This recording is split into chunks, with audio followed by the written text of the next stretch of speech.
Hello everyone, welcome to another video. So पढ़ाई चल रही है भाई, रिवीजन चल रहा है। अब तो नीट का फॉर्म भी मैंने फिल करना स्टार्ट कर दिया है, तो कुछ टाइम में उसको भी मैं अपना कंप्लीट कर लूँगी। काफ़ी प्रोसेस है ना उसमें, तो स्टार्ट किया है तो हो जाएगा। बाकी उसमें अगर मैं बात करूँ तो क्लासेस का ना अब मैंने थोड़ा कम कर दिया है कि क्लासेस जो है थोड़ा कम लूँगी और जो मेनली जो है अपने थोड़ा नोट्स वगैरह जो भी हैं उन सब पर ज़्यादा फोकस करूँगी। पता है, क्योंकि मतलब मुझे लग रहा था कि मेरे पास कम टाइम होता है ना, तो जब लाइव क्लास होती है तो मुझे क्लास के साथ मुझे क्लास करनी होती है। उससे ये होता है कि मतलब एक बार मेरा रिवाइज हो गया। बट अब मैं जैसे कोई चैप्टर रह गया ना, जैसे फिजिक्स में बताऊँ तो मेरा रे ऑप्टिक्स पूरा रह रहा है, नहीं हुआ उसका। मतलब मैंने उसकी क्लास नहीं की है एक भी, सारी क्लास रह रही हैं उसकी। पीटीपी से पढ़ती हूँ वैसे भी मैं, तो उसकी क्लासेस रह रही हैं। तो अब मैं सोच रही हूँ कि थोड़ा-सा मैंने स्टार्टिंग क्लासेस से रिवाइज़ किया था, नोट्स वगैरह से अपने रखे हुए थे। लेकिन उसके बाद भी उसमें कुछ प्रॉब्लम आ रही है कुछ टॉपिक्स में, तो सोच रही हूँ कि उसी की वीडियो देख लूँ अब, बाकी कंप्लीट ना देखूँ, है ना? और थोड़ा इंस्ट्रूमेंट वगैरह आगे देख लूँगी। बाकी जो अभी वेव ऑप्टिक्स स्टार्ट किया है, तो वेव ऑप्टिक्स में सोच रही हूँ कि जो है एक-एक क्लास करके ही कवर करके चलूँ अपना। वेव ऑप्टिक्स मतलब मैं जानती हूँ कि क्वेश्चन आता है, अच्छा क्वेश्चन है, तो उसको मैं कर रही हूँ साथ में। बाकी अगर मैं बताऊँ तो बाकी छोटे-छोटे चैप्टर्स हैं ना, वो मैंने कुछ तो नोट्स रिवाइज़ कर लिए अपने। और एक न्यूक्लियर था, उसका मैंने वन शॉट देखा और उससे अपना कर लिया, ठीक है। अब मैं उसके सोच रही हूँ क्वेश्चन कर लूँ। और केमिस्ट्री में, हाँ, केमिस्ट्री, यस। तो केमिस्ट्री में अब मैंने ऑर्गेनिक जो है कल से मैंने रिवाइज़ करना स्टार्ट कर दिया है और 2-3 चैप्टर कवर भी कर लिए। अब थोड़ा जो है मैं स्टार्टिंग के चैप्टर्स पे थोड़ा देखूँगी ऑर्गेनिक का, क्योंकि मेरे जो प्रॉब्लम आती है वो आइसोमेरिज्म में है मेरे लिए को असली प्रॉब्लम। पता नहीं क्या ही प्रॉब्लम है, मेरे को ही आती है, सबको आती है, आई डोंट नो। लेकिन उसको मैं करूँगी एक बार रिवाइज़ करके, थोड़ा क्वेश्चन प्रैक्टिस करके, तब जाके मुझे लगेगा कि नहीं होगा, क्योंकि उसमें मैं करूँ ना उसको मतलब रिवाइज़ कर लूँ और उसके बाद भी मेरे क्वेश्चन गलत हो जाते हैं उसमें से।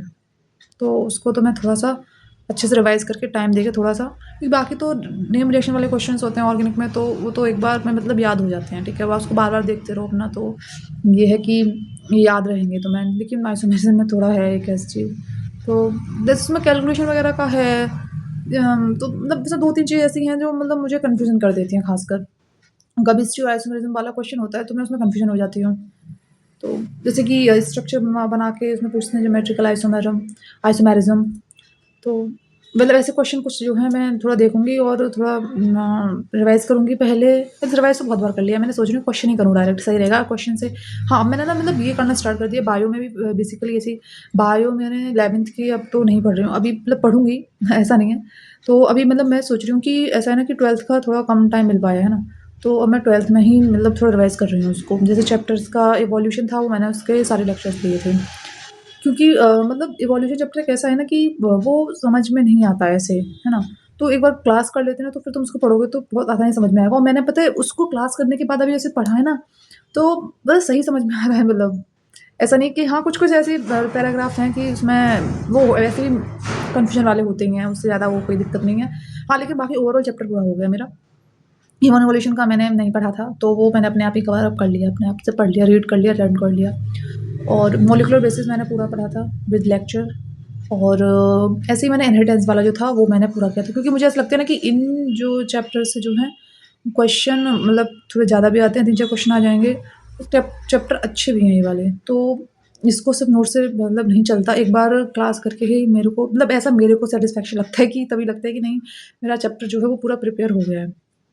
वो कर लिया है मैंने। और क्या रह रहा है हमारा, हाँ, फिज़िकल मैंने बीच में की थी, थोड़े क्वेश्चंस मैंने किए थे, तो हो रहे थे और जो गलतियाँ हुई थी फिर मैं उसको नोट से ही रिवाइज़ मैंने किया था।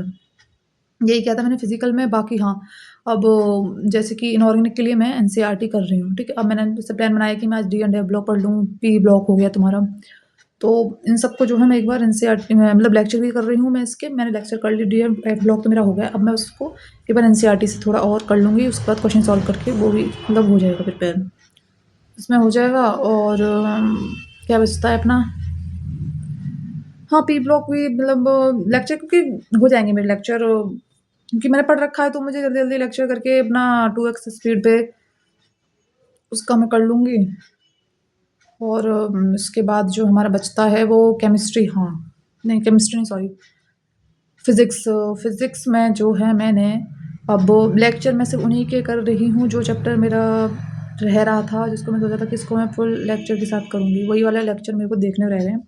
बाकी मैंने ऐसा मतलब सोचा है कि पुराना जो मैंने कर लिया है उसका ऐसा कोई लेक्चर ना देखूँ, चुपचाप से अपना नोट्स में रिवाइज़ करूँ और क्वेश्चन सॉल्व करूँ। अब मतलब मेरा पर्पस ना समझ सच बताऊँ ना तो मेरा सिर्फ़ नोट्स वाला रह गया है, ऐसा ज़्यादा क्लास करने का पर्पस नहीं कर रही मैं। क्योंकि ऑलरेडी क्लास में टाइम चला जाता है और मेरे पास इतना भी टाइम नहीं है, मुझे अपना कॉलेज भी मैनेज करना होता है और अपनी वाली पढ़ाई भी। तो देखती हूँ कितना कवर हो पाता है, कितना रह पाता है, क्या है, उस तरीके से बाकी बताते रहेंगे। जो भी हो जाता है, रह जाता है और इसमें हाँ, यही है भई मतलब अब तो चलो अच्छा है कि देखते हैं कॉलेज भी मैनेज करके चलेंगे अपना और पढ़ाई को भी मैनेज करके चलेंगे क्योंकि टाइम इतना कम बचा है अब तो। इसीलिए ना फ़ोकस ये हो गया है कि अब पर्टिकुलर जो है नोट्स के ही मतलब चले जाएँ और उससे ही रिवाइज़ करके अपना काम ख़त्म करें क्योंकि अब as a lecture full lecture देखने का वो वाला टाइम और पता है सच बताऊँ ना कि अगर हम ना ऐसे लेक्चर देख-देख के ना हम लोगों का ना माइंड है थोड़ा-सा सोचने के लिए नहीं होता। पता है अब लास्ट टाइम है तो भई मतलब ऐसे क्रिटिकल थिंकिंग आनी चाहिए हमें। ताकि जो पेपर में हम थोड़ा ईज़िली सॉल्व कर सकें उस चीज़ को, तो सही रहेगी वो चीज़। वो तो मैंने मतलब देख लिया है कि मैं इतने ज़्यादा लक्ष्य पे फ़ोकस नहीं करूँगी। क्योंकि मतलब मैंने देखा है मेरे साथ के बच्चे भी ये प्रॉब्लम कर रहे थे सेम। मतलब वो इस चक्कर में थे कि सिलेबस कंप्लीट नहीं हुआ, लेक्चर लो लेक्चर। लेक्चर लेने के चक्कर में तुम्हारे पास टाइम नहीं बचेगा, तुम्हें रिवाइज़ करना है। तो इससे अच्छा है कि तुम्हारे पास नोट्स हैं उसको रिवाइज़ कर लो, ठीक है? हाँ, अगर तुम्हें नहीं आ रहा है कोई टॉपिक समझ में तुम जाओ उस लेक्चर पे देख लो जा कर के, कोई दिक्कत नहीं है। बट अब आई थिंक वो टाइम नहीं है कि तुम फुल लेक्चर देखो बैठ के, है ना? और हाँ, अगर देखने भी हैं, अगर तुमको लगता है कि तुम जल्दी कवर कर लोगे, थोड़ी स्पीड पे कर लो, थोड़ी स्पीड पे कर लो और समझ लो इसमें भी कोई दिक्कत नहीं है वैसे तो, ठीक है? जैसे कि हमें लगता है ना कि ये चैप्टर हमारा जैसे मेरा है, जैसे रे ऑप्टिक्स अब रे ऑप्टिक्स मेरे को ना ऐसे मतलब बिल्कुल ऐसे कुछ ज़्यादा प्रिपेयर नहीं है। तो अगर मैं मतलब देखूँगी रे ऑप्टिक्स से जहाँ से मेनली क्वेश्चन बनता है ना, उस वाले पार्ट को तुम देख लो अगर तुम्हें देखना है तो। तो ज़्यादातर मैंने देखा है क्वेश्चन इंस्ट्रूमेंट वाले टॉपिक से ज़्यादा बनता है रे ऑप्टिक्स में। पिछली बार भी मतलब मैंने पता है कैसे गलत करके आई थी क्वेश्चन ये सोच के कि सर पढ़ा रहे थे। मुझे समझ में भी आ गया था उस टाइम बट आई थिंक मैंने समझ नहीं पाई थी मतलब मुझे ऐसा लगा था समझ में आ रहा है बट वो शायद समझ नहीं आया था मेरे को और मैं पेपर में उसको नहीं कर पाई थी। तो मतलब यही हुआ, तो इसलिए मैं तो ख़ैर उसको देखूँगी इंस्ट्रूमेंट से क्वेश्चन आता है। तो मतलब ये ऐसे ऐसे कुछ चैप्टर्स में कुछ टॉपिक ऐसे होते हैं जहाँ पे मेनली क्वेश्चन बनता है, तो अगर तुम्हें नहीं आता है तो वो टारगेट कर सकते हो, वहाँ से देख सकते हो, कोई दिक्कत नहीं है उसमें। बाकी एज़ सच आपकी मर्ज़ी है, जैसा आप मैनेज कर लो वैसा। बाकी मेरे अकॉर्डिंग तो भई मतलब मेरे लिए तो बहुत ही मुश्किल है सब कुछ मैनेज करना और अब तो मुझे संडे को आईटीएस भी देना है अपना, तो उसमें देखती हूँ कितना स्कोर आता है, क्या करती हूँ, वो सब बता दूँगी मैं सब सब आप सब लोगों को। बाकी बस इतना ही आज के लिए।